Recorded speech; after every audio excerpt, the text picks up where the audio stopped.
Hi, I'm Raj Warrior with the CarGuide. We are here on the southwest coast of Turkey. What you see behind me is part of the Aegean Sea. The car we have with us is Volvo's all-new XC60.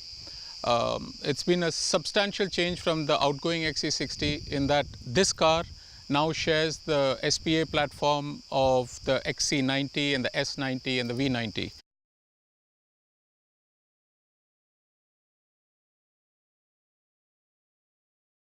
The XC60 has got an advantage going straight in with this new platform, in that it uses the same engine configurations, the same gearbox. It's even got the ability to transpose the feature pack from the XC90 straight into this car.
One of the advantages of this new XC60 design is that the shrunken SPA platform now has a far tighter styling.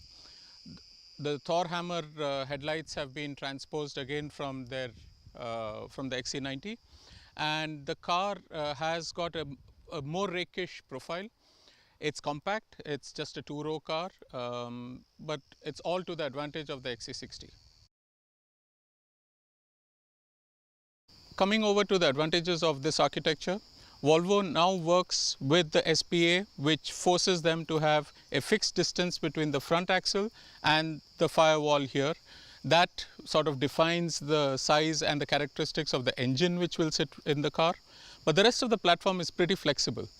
The profile has been engineered to look like the old XC60, but it's not exactly the same. There's changes in terms of the rake of the windows, there are changes in terms of the styling along the fenders, and now the car gets, especially at the top of the line, you can get the car even with 22-inch wheels on it.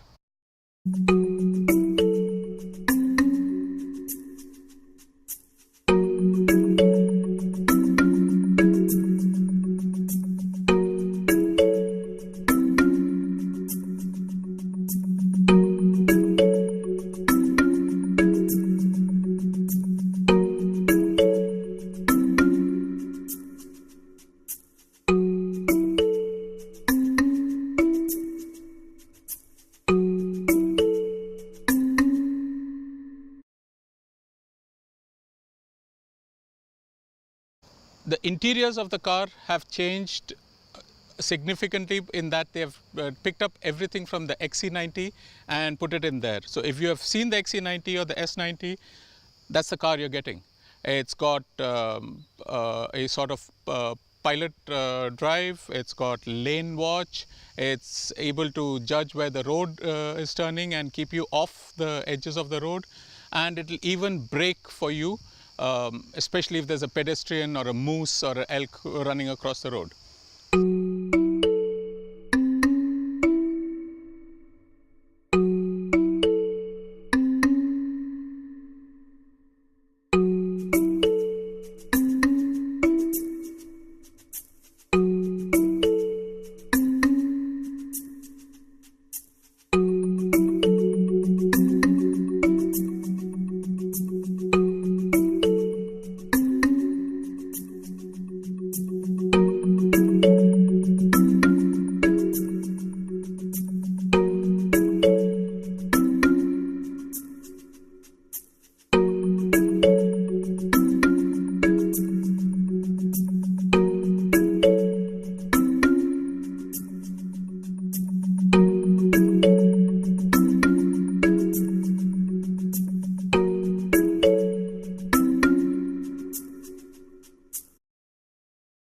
XC60 also has the same range of engines which Volvo are offering in the Middle East.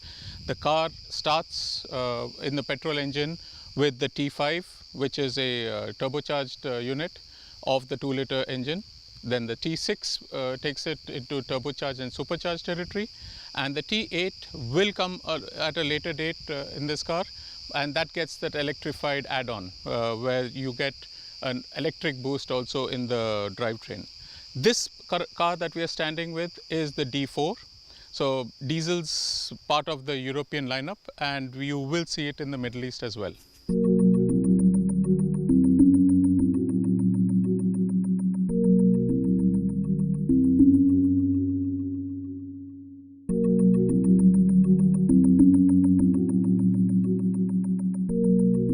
Right, so as you saw, we didn't get into too many details in terms of the specifications. All of that is the stuff that you should have read along the bottom of the film as it went along.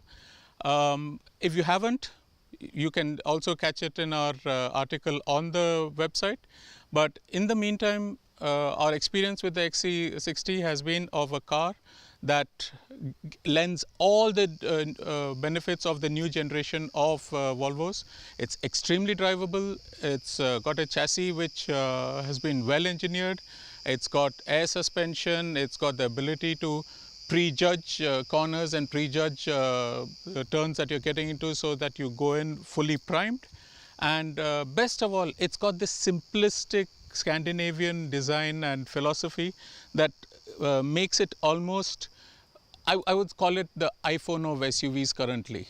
And that's where it is. It's like an iPhone 7, not the Plus. The Plus is still the territory of the XC90. So if you are in the market for something which is really intelligent, it's so intuitive to use, that's the car that you should be looking at. Thank you.